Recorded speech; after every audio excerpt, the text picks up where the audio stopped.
Okay, so what I want to do today is basically a recap and a very clear explanation of the situation that we are in economically at the moment, largely with regards to COVID. We're going to touch obviously on the Russia-Ukraine situation a little bit, but largely it'll be a recap of the economic situation right now, because we're about 2 years in to COVID now, and we're starting to see the transition which I've been expecting for a while, where this ceases to be primarily a health crisis and we move into basically a really acute economic crisis. People who've been following this channel, especially from the beginning, will be aware that I've been saying from the very beginning of COVID that the way we are dealing with it is going to create massive economic problems a little bit down the line. Now we're seeing those economic problems coming through, but they are being phenomenally, terribly understood and explained by the mainstream media. So what this means is massive economic hits are coming in right now to ordinary families, basically in what is being called the cost of living crisis.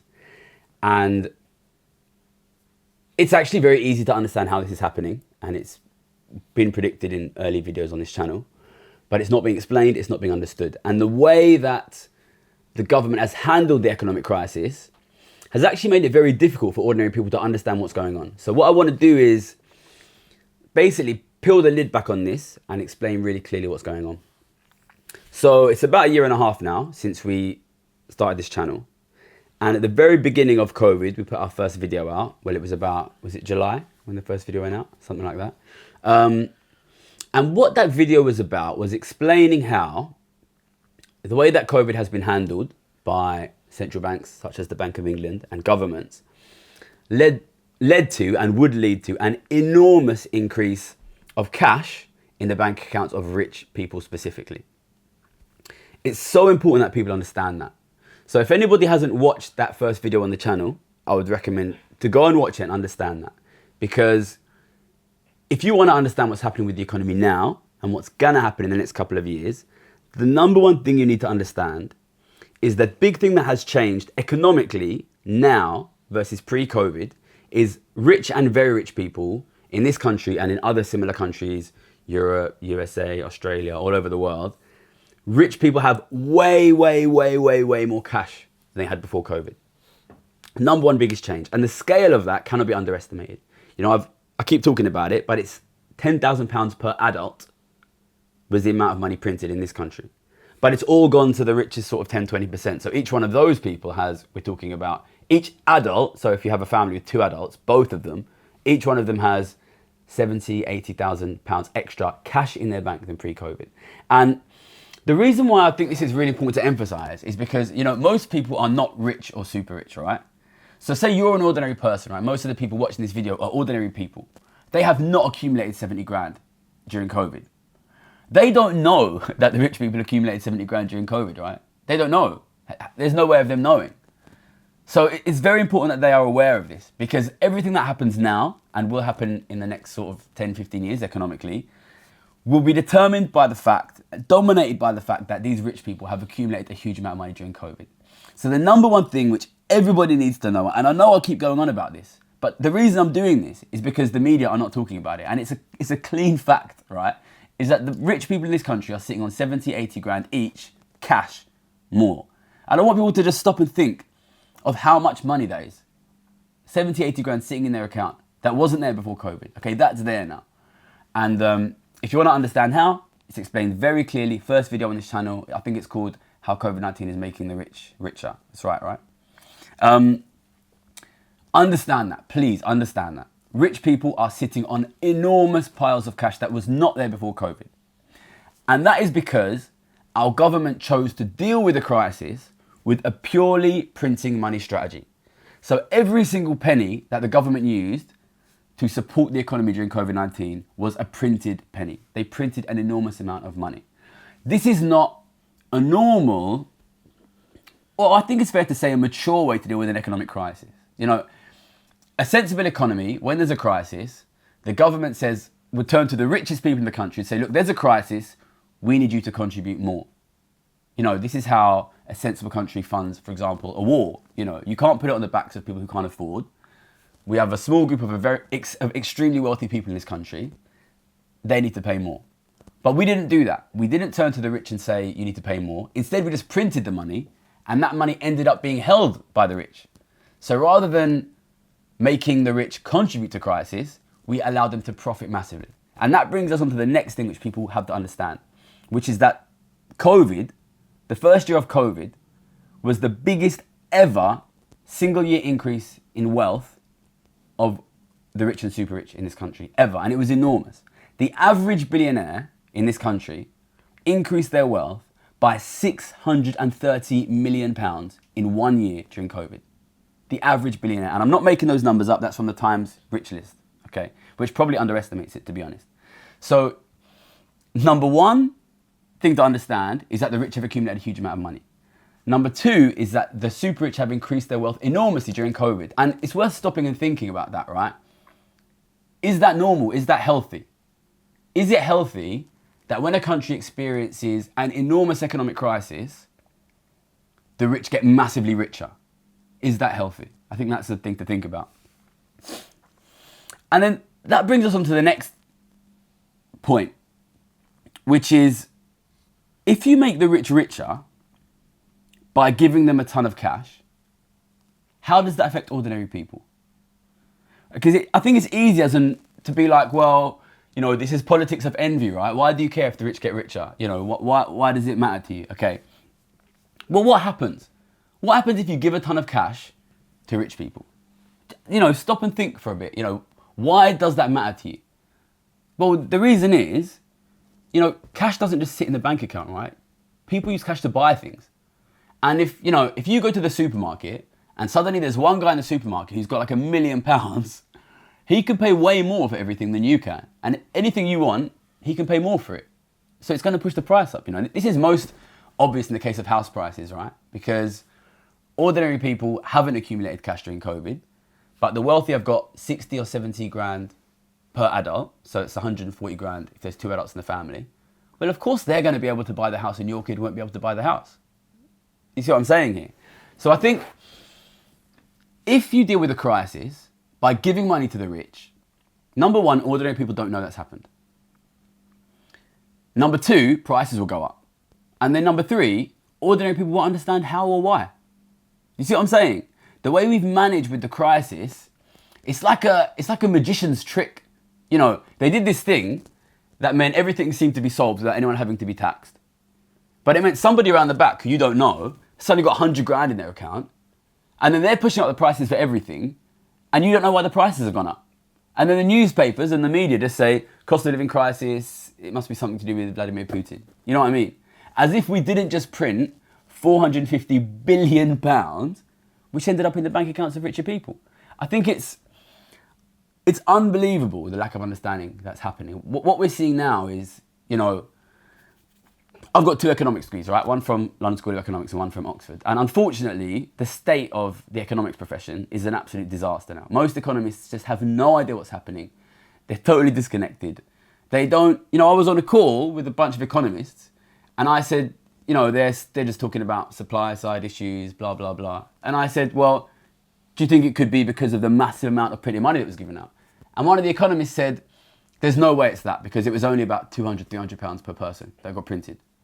And you can go and look at the numbers and it's £10,000 per person, right? What is happening right now, the economics discipline, once again, is absolutely asleep at the wheel.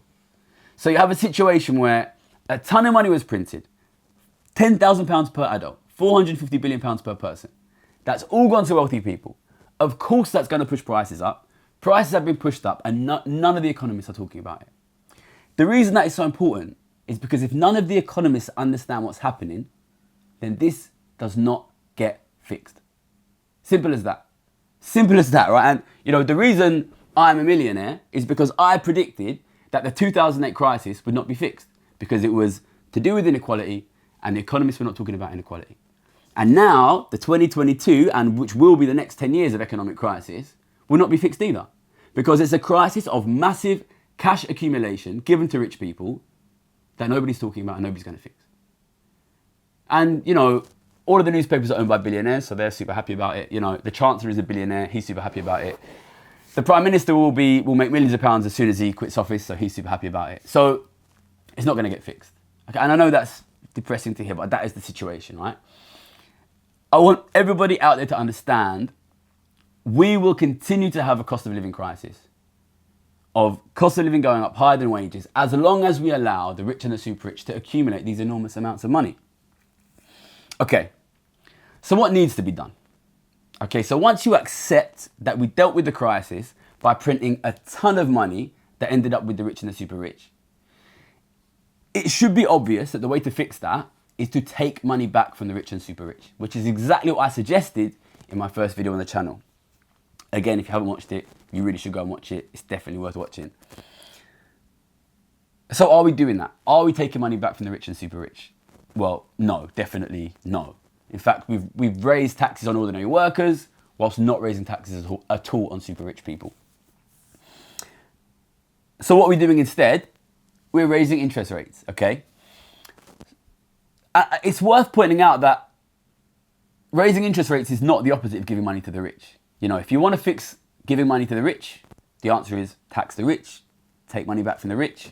If you want to fix the COVID economic problem, that is what you have to do. We're not doing that. We're raising interest rates. So what does raising interest rates mean? That means that if you are a person who has debts, so if you have a mortgage, that's the big one. If you have a mortgage, if you have student debt, for example, you will pay more money to the people who hold cash. Those are the people from whom you borrow, which is rich people. The other group of people which has a massive amount more debt now, since pre-COVID, is the government. So basically taxpayers. So we caused the crisis, or the government caused the crisis, by giving a ton of money to rich people instead of taxing them.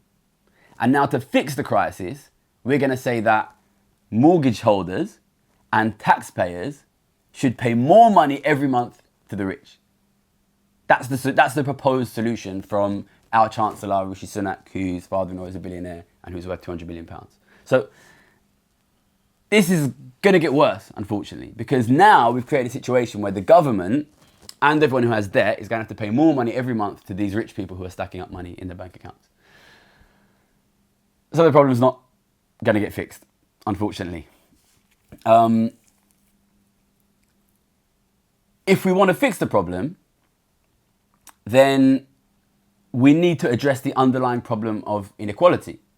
Because when you give a ton of money to rich people, it doesn't just cause an inflation problem, it also exacerbates an already existing inequality problem, right?